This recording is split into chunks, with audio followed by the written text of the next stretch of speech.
জানি না কোন দিন ওই মসজিদের মাইকে বলা হবে অমুক এলাকার অমুক ভাই আমাদের মাঝে দুনিয়ায় নাই। জানি না কোন দিন মালাকুল মাউতের হাতে ধরা পড়ে যায়। জানি না কোন দিন কাফনের সাদা কাপড় দিয়ে আমার দেহটারে পেঁচ দেয়া হবে।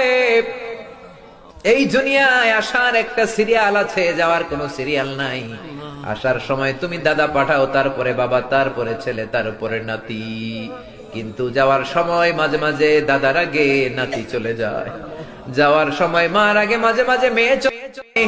শুধু অসুস্থরাই মরে না, সুস্থরাও মরে যায়। শুধু বৃদ্ধ বৃদ্ধারা মরে না, মাঝে মাঝে দেখি যুবক যুবতীরাও মরে যায়। হসপিটালের শুধু রোগীরাই মরে না, মাঝে মাঝে শুনি ডাক্তাররাও মরে যায়। রব্বুল আলামিন কয়দিনের হায়াত নিয়ে এসেছি জানি না, যতদিন বেঁচে থাকি কোরআন মেনে বিশ্বনবীর সুন্নাহ মেনে চলতে পারি তৌফিক দাও। আমার এই বাংলার জমিনের উপর তুমি তোমার খাস রহমত আর বরকত নাজিল করো।